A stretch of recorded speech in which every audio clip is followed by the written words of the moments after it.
Olá, amigos de Safras e Mercados, sou o jornalista Alessandro Carvalho. Hoje é quinta-feira, dia 21 de dezembro, estamos começando mais um programa Conversa com o Analista, hoje sobre o mercado de café, falando com o nosso colega, consultor de Safras e Mercado, especialista no mercado de café, Gil Barabashi. Boa tarde, Gil, tudo bem? Boa tarde, Alessandro. Tudo ótimo.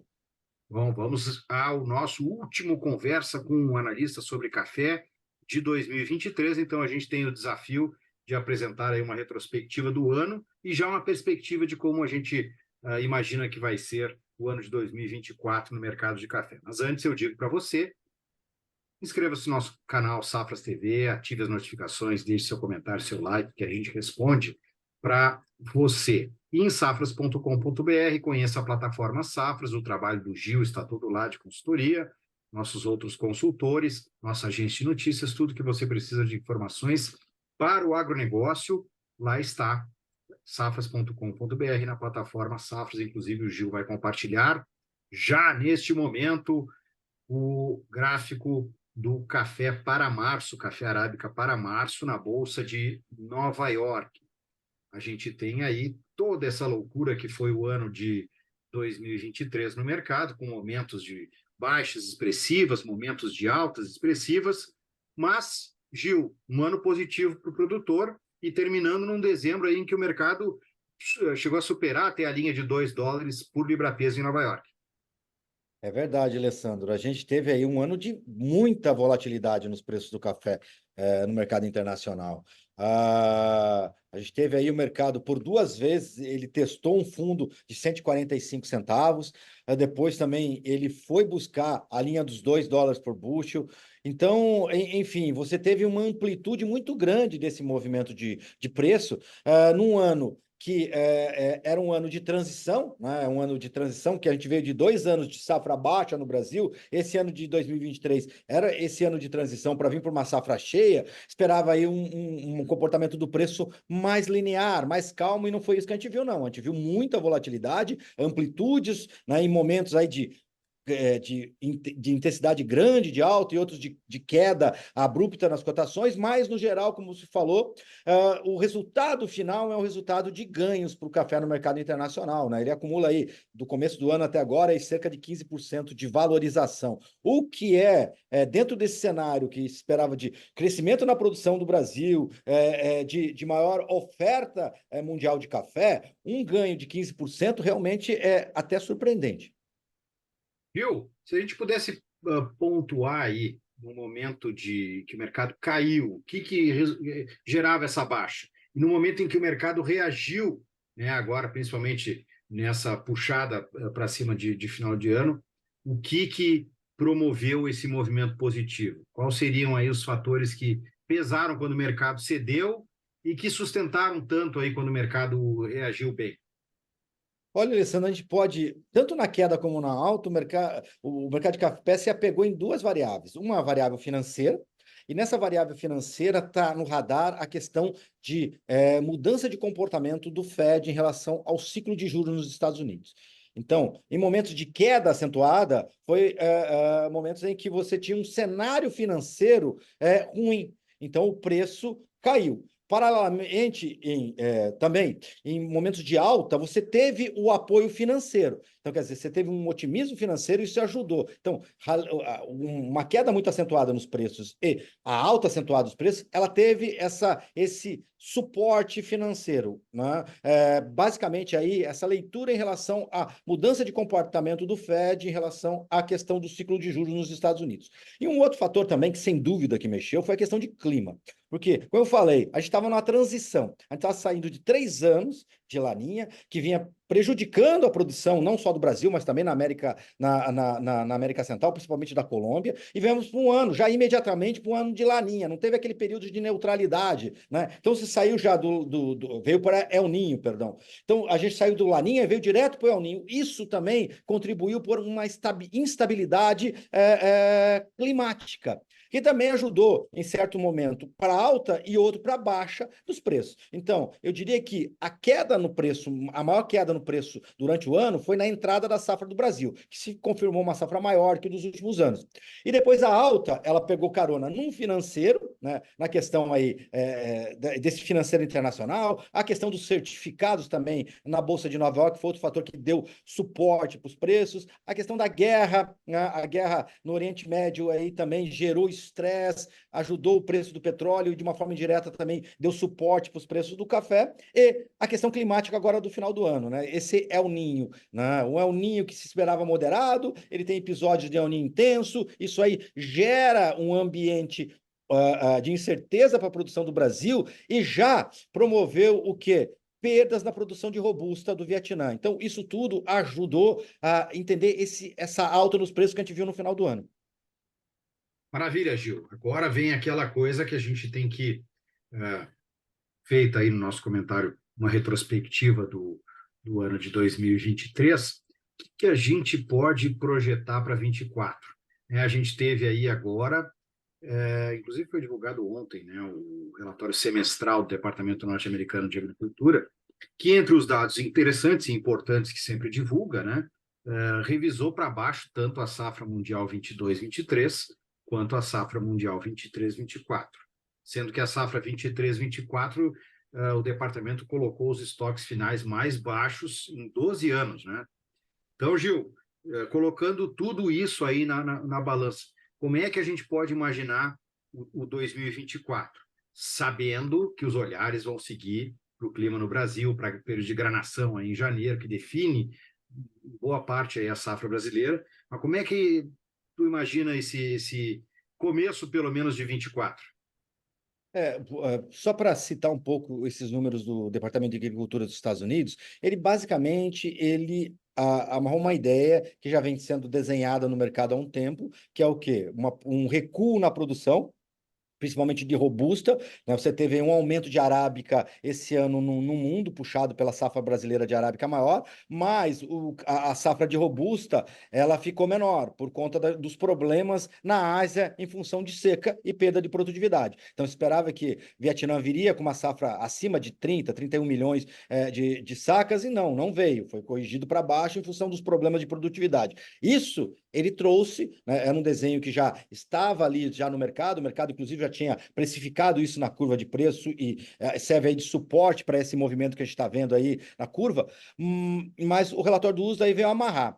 Né? E daí você serve de base. Você tem uma situação, que nem você citou, dos estoques mais baixos em 12 anos, então a gente parte agora para olhar para 24, 25, em cima do quê? Num cenário de estoque mais baixo que estava se esperando. Né? E daí isso fica mais ainda crítica à visão em relação ao tamanho da próxima safra brasileira. Né? E é isso que vai estar no radar no começo de 2024. Os primeiros meses ali, a questão de chuva, se vai ou não vai confirmar, tem previsão aí para o final de ano mais chuvoso, Natal e Ano Novo, e janeiro, fevereiro e março com mais regularidade e uma maior intensidade de volume de chuvas. Os modelos estão indicando isso, mas esse ano é um ano esquisito em termos climáticos, porque as chuvas elas são irregulares, você tem o El Ninho aí com episódios de corte de chuva e temperatura muito elevada. Quais são essas sequelas? Então, quer dizer, o clima ainda vai estar muito no radar no começo do ano que vem. Então, é o determinante, o tamanho da safra brasileira, porque o que a gente enxerga, essa questão da Ásia, essa questão da América Central e a safra brasileira do ano passado, o mercado já precificou. Agora ele está olhando para frente, e para frente está olhando para a próxima safra do Brasil, e o começo do ano que vem ele é determinante, e uma mudança de clima, quer dizer, não uma mudança de clima, mas um clima favorável é extremamente importante para dar sustentação a uma safra boa do Brasil em 2024. É aí que ele vai estar olhando. Esse vai ser o ponto determinante do mercado, o tamanho da próxima safra do Brasil e o mercado de clima que deve continuar, principalmente nos primeiros meses de 2024. Gil, saindo da tela de Nova York e olhando um pouquinho para o mercado físico brasileiro, para aquilo que o produtor viu, a gente pode falar que foi um ano de 2023 bom para o produtor. E, além disso, né, o produtor que mirou, né, naquela faixa, a gente conversava com os produtores e os produtores de arábica de qualidade, né, qualidade superior, de bebida boa, bebida fina, o produtor falava na faixa dos R$ 1.000. E não é que o mercado chegou lá, Gil. Então, a gente... Chegou, chegou. Papai Noel veio gordinho ali, né? Chegou na Sim, faixa dos R$ 1.000. final Que de era uma meta, ano né, do aí. produtor. Né? Sim, Então, a sim. gente O que tu avalia aí se o produtor agora está aproveitando mais esse preço? Eu sei que as vendas futuras, né, antecipadas da safra futura agora, por exemplo, de 2024, isso foi um movimento que a gente viu também recente, devido àqueles anos de seca e geada, e o produtor se comprometeu com entrega futura que muitas vezes não conseguiu cumprir, né? Isso acaba nesse momento também, em um ano de incertezas climáticas, o produtor está meio recuado, né, para a venda futura, né? Mas aí eu te pergunto como é que foi essa questão, como é que é a retrospectiva de 23 no mercado físico e o que a gente pode dizer de 24? Olha, Alessandro, foi essa alta nos preços realmente aí o mercado, o produtor estava querendo os R$ 1.000, ele veio agora no final do ano. Você percebeu uma certa movimentação do produtor aproveitando esse momento, mas ele veio, aproveitou e novamente saiu do mercado. Isso para disponível. Por quê? Dezembro, normalmente, é um mês que ele vende pouco. A questão tributária, ele evita um pouco vir para o mercado. Então, isso está se confirmando. Do outro lado também, a gente não percebe uma agressividade do lado do comprador. Então, o mercado está um pouco afastado, as pontas estão um pouco afastadas, né? Comprador e vendedor. Isso aí tira um pouquinho de liquidez dos negócios, né? É característico do final do ano, mesmo com esses preços extremamente atrativos, né? E daí a ideia é jogar para o começo do ano que vem. O produtor aposta na continuidade da alta no começo do ano que vem, o comprador está esperando para ver o que vai acontecer, se consolida ou não esses ganhos, né? E o mercado ele perde um pouco de liquidez. Mas sim, o produtor aproveitou um pouco dessa alta para colocar resultado. Então, esse preço de.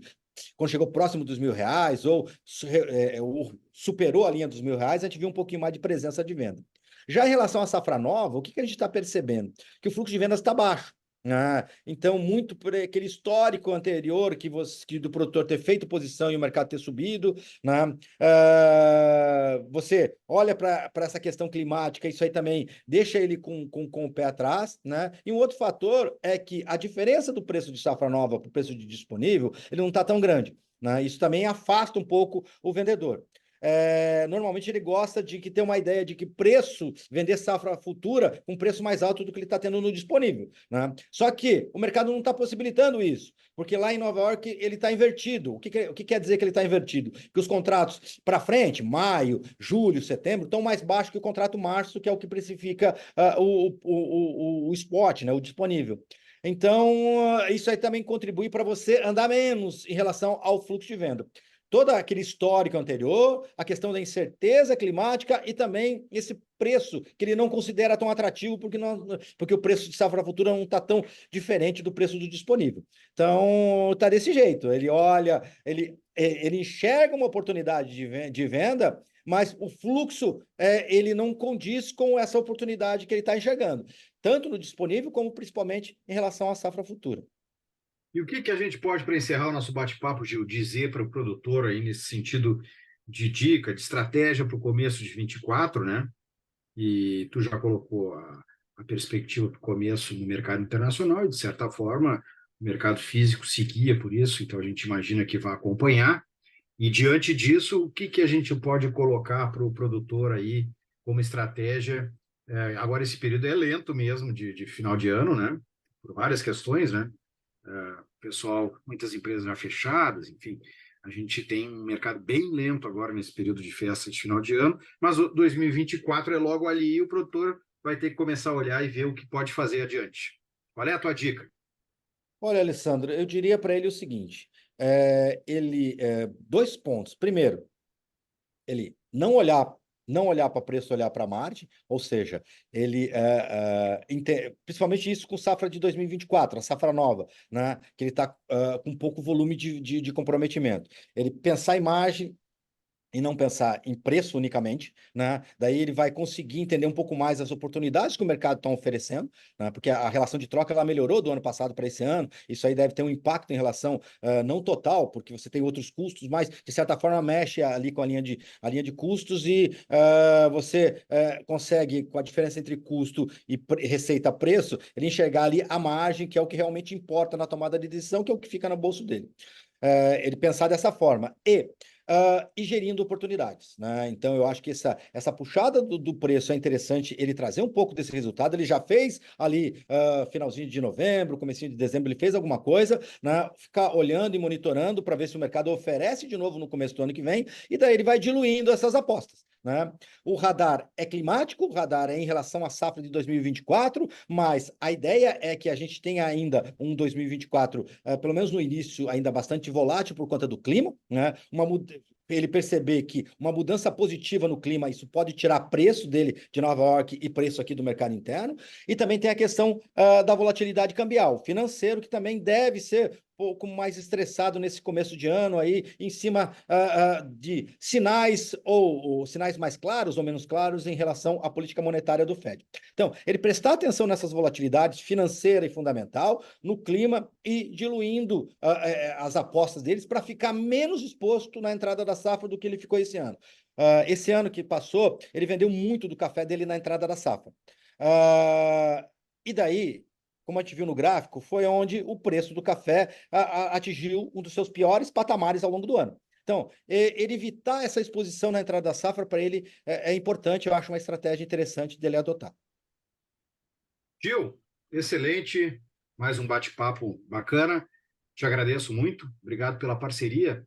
Esse é o nosso último conversa com o analista Café do ano. E eu te agradeço muito a nossa parceria mais uma vez aqui no Safras TV, nossos bate-papos. Um bom Natal para ti e para a família. E seguimos firmes em 2024. Obrigado, Gil. Seguimos sim, Alessandro. Sempre é bom esse bate-papo aqui sobre o mercado de café. Espero que venha logo já outros momentos como esse em 2024, para você também, para todo mundo que está nos assistindo aí, um Feliz Natal, um excelente 2024 e até o próximo ano com mais bate-papo sobre o mercado de café. Só um recado, antes de encerrar, que nossas redes sociais estão todas na tela, né? E pedindo para o Gil só tirar o compartilhamento da tela aí, Gil, mas nossas redes sociais estão todas na descrição do vídeo, perdão, e você também pode ver quais os cursos do começo ou os que já estão programados para 2024 já estão também na descrição do vídeo. Clica lá que você se informa. Um abraço, boas festas, Gil, boas festas a todos. Abraço!